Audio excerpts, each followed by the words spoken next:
কার আয় বৃদ্ধির স্বপ্ন অধরাই থেকে যাচ্ছে অনেক মানুষের, তাই না? তো মানি ব্যাগে এমন একটা জিনিস রাখতে পারেন যে জিনিস রাখলে কিন্তু আপনার আর্থিক জায়গাটা অনেকটা ঠিক হবে।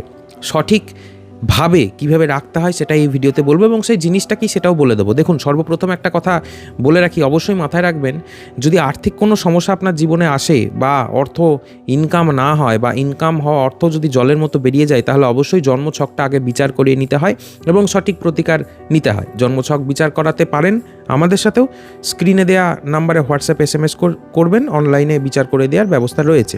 তো জন্মছক বিচার করার পরেই বোঝা যায় যে আর্থিক সমস্যা কেন হচ্ছে এবং সেটা ঠিক করার উপায় কী। তবে তাও হঠাৎ করে যদি আপনার আর্থিক সমস্যা তৈরি হয়, তাহলে এই ছোট্ট একটা কাজ করতে পারেন, যেটা এই ভিডিওতে বলবো। বহু মানুষ এটা করে কিন্তু উপকার পেয়েছেন, উপকৃত হয়েছেন। তো টাকার চাহিদা সকলের জীবনেই রয়েছে।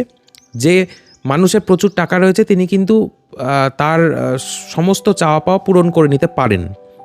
টাকার চাহিদা কোনো দিন কমে না কোনো মানুষের। তবে বহু মানুষই প্রয়োজন অনুযায়ী উপার্জন করতে গিয়ে বারবার বাধার সম্মুখীন হন, বাধা পায় জীবনে। তো ঋণের বোঝাও আবার চেপে যায় জীবনের উপরে, এটা আবার আর একটা সমস্যা। তো এই সকল সমস্যা কাটানোর জন্য আপনার মানি ব্যাগে বা আপনি যেখানে টাকা রাখেন সেখানে রাখতে পারেন শ্রীলক্ষ্মী যন্ত্র।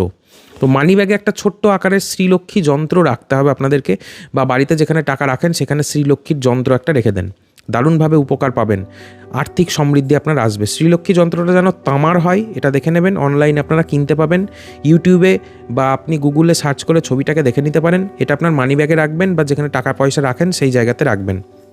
সেটা অবশ্যই ছোট সাইজের রাখতে হবে। সোনার জল করাও হতে পারে সেটা, বা তামার তৈরিও হতে পারে। শ্রীলক্ষ্মী যন্ত্র জোগাড় করতে না পারলে লক্ষ্মীর মুখ আঁকা মুদ্রা বা লকেটও কিন্তু আপনি রাখতে পারেন। রাখার উপায় কি, শুক্রবার সন্ধ্যাবেলা উত্তর পূর্ব দিকে মুখ করে দাঁড়াবেন, ডান হাতে তালুর মাঝে শ্রীলক্ষ্মী যন্ত্রটি রেখে তার উপর এক ফোঁটা মধু বা কেশর দিতে হবে। তারপর ওম শ্রী মহালক্ষ্মী এই মন্ত্রটি 108 বার পাঠ করতে হবে। মন্ত্রোচ্চারণ শেষে লক্ষ্মী যে যন্ত্র সেটির উপর 3 বার ফু দিতে পারেন বা 3 বার প্রণাম করতে পারেন। মানিব্যাগে যেখানে নোট রাখেন সেখানে নোটের মাঝে যন্ত্রটিকে রেখে দিতে হবে। যন্ত্রটি যেন সর্বদা 2টি নোটের মাঝেই থাকে সেটা মাথায় রাখতে হবে। দেখবেন কিছুদিন পরেই কিন্তু খুব ভালো উপকার আপনারা পাবেন। শ্রীলক্ষ্মী যন্ত্র যদি কোথাও না পান আমাদের সাথে কন্ট্যাক্ট করবেন, হোয়াটসঅ্যাপে বলে দেবো।